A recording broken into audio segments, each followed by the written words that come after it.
This is not a lesson. This is just a regular little insider on the Lawnmower Boys here at the storage where we keep our equipment. We just wanted to sit here and talk to y'all and tell y'all how we actually did it out there in the field, put it in perspective, the whole course, and how we did it step by step. Yeah, so a little story about us. Before we started doing landscaping, cutting grass, Alejandro and me, we were doing e-commerce. He was doing good at the beginning, but then some mistakes right there. We had to stop doing it. So we used the money we had and we bought our first equipment. This was at ground zero. No experience with business wise. We only knew how to cut grass from before working at a company, and basically that was it. Our first equipment was a trailer, right? A old Toro mower Yes. and a old Echo trimmer, Yeah. weed whacker. All we had all old Echo setup. Yeah. We only had one brand new blower. That was the steel. This one right here. But yeah, right after that, we had to figure out how to get customers, right? We were like, how do we get customers? The first two customers, it was, people that we knew, people that knew us. They were trying to help us out. That was our first two customers. Then from there, we found out about this app called Nextdoor. We started putting ourselves out there, saying, "Hey, I'm cutting grass. You can give me a call." From there, we started getting a few calls, and we started growing our customers. We had like, I want to say like 25 plus off of that, off of those next doors. yeah, At starting, you can still you can get way more, but at the time we yeah, had like 25 customers like in a around month, the yeah, yeah a little bit over a month, I'll yeah. say. We started actually a year ago. We had like 25 customers, and they were priced pretty. They were okay. They were okay, They were not yeah. priced properly, but they were okay. So after that, since I think we reached almost everyone on Nextdoor around our area, we started slowing down a little bit. So that's when we came up with the idea to join with Eric. Right. And then Eric joined the team. That's when we started door knocking. That's when Eric, say we need to grow, we need to make more money so it could be enough for all the three of us. I was like, all right, let's go. So we started door knocking all the way from 8 in the morning all the way to sundown, not caring, no food, no water, nothing, just straight door knocking. You know, sometimes we'll have luck, sometimes we'll don't have long days of just a lot of people saying no. But hey, we never got discouraged. A little story is we had ran a whole neighborhood. No, no, no, no, no. Even had a lady get mad at us. Oh, do not come to my yard and door knock. No, no, no, no. People, weak minded people could have gotten discouraged, says, all right, let's go home. Let's not do this. But we wanted to push past our limits. Yeah. And me and Eric kept going. At the end of the day, we were like, hey, bro, let's keep going. Let's keep going. Let's keep going. We were thinking about going inside that van and going home and eating. We found a customer outside, a person outside, just moving into the neighborhood and had an overgrown lawn and had a whole bunch of things to do. And we went to go talk to him and ended up locking him in for the next day for a $300 job for not giving up.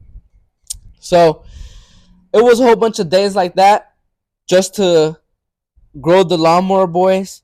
Um, you know, at times we were just trying to get our foot in the door and we were given these outrageous prices, Yes. Um. So I still remember the first day we went door knocking. The day that happened. What he was saying right now. So it was on a Monday.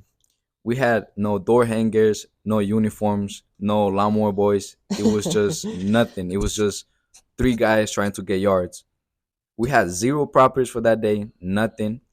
So that day we started door knocking all day, like he said. At the end of the day, we were able to finish after expenses $100 each off of a day that we had nothing, Nothing planned. and we locked in jobs for the next day, and that's when everything started right there. That was our very first day, and that's how it went. Nothing in the morning. We got ourselves together. We went door knocking, made $100 each, and locked in a job for the next day. That Yes, goes to show, if you really want it, you're gonna go get it. You're gonna make this business grow however big you want it. at the beginning, our prices were really, really bad. Like we were giving out free cuts basically. So we saw someone on YouTube saying you're supposed to charge $35 to $45 a yard, and we wanted to grow and get more customers, so we were doing that. After a few customers, we noticed that was too low, so we had to put a system together where we started charging $70 to $80 per man per hour, and like that we were able to get our prices, at the right range, and we started like seeing more profit, and now it was actually worth it. Yes, everything that we said in the course, that's basically how we did it. Everything in those steps. Yeah, we had to legalize our business because we almost got in trouble with some customers and some neighbors. So that's when we decided to legalize our business. And the reason this course was called 0 to 100K, it's because we're explaining what we're doing from zero when we had nothing, trying to get this to 100K a year. And So and these are the steps we took to get up all the way to this point. yes, So everything we said is literally exactly what we did. in 1 year, and now from now on, we want to go to the next step and be able to hit that 100K mark. Yep. And also grow with y'all. If y'all join this course, we're in the community. We're also gonna be chatting, letting y'all know all the mess ups we do. We're still learning. This is why we're from 0 to 100K. We're still learning. There's way more to learn. you Yes, know we our goals, is to reach max out. You know what I mean? The goals are unlimited. So, you know we're also going to be sharing more information out there in the community. So just be active, and you'll be able to learn more faster, and we can help you get up to this point yes, if you're starting. yeah. So this is the advantage of the community now. A year ago, we didn't know what we were doing. Everything was based off of Yep. YouTube. It's not the best information. So now with the school community, you can just ask anything. There's so many different perspectives, people in different areas, different states that can give you feedback, and you can put everything together. We wish we had this back then. It would have been a lot easier. Literally. So now with this, we're gonna show you how to get your first customer. We're gonna show you how to like build a route, how to do everything. And like I said, you can just ask anything in the community. We have like great people with a lot of knowledge in there. They can just help you out and put you in the right track to do what you got to do. Some tips that I wanted to say out there: please do these couple of things to differentiate your quality. Some things that we see out there in the field other guys doing is cutting each yard, all the yards at the same height. Do not do that. You're gonna take longer and leave it a bit, looking like a mess. Some yards, if you have, Bermuda, cut it at 3. If you have fescue, tall fescue is usually cut 4. And Centipede, cut at two and a you half, know, two. certain things like that. Um, Go back and forth. Cut with a strategy. Don't just cut. Always change your directions. Don't engrave the mower lines into the yard. If you're cutting, diagonal lines, do that for 2 weeks. After that, after those 2 weeks, change it up, do it a different angle, so that way you don't damage no grass. Um, for another one, this is a nice clean trick that we both learned to leave it just to go that extra mile, just the extra cleanliness. When you do the edging, uh do the edging, and also grab the weed whacker, or tell your weed whacker person, whoever's using the weed whacker, to go over the edging at an angle with the weed whacker. That way it just makes that edge look nice and crisp, right? Yeah. Another thing, when you're cutting, don't be one of these guys. Make sure you're always cutting towards the inside of the yard. Yep.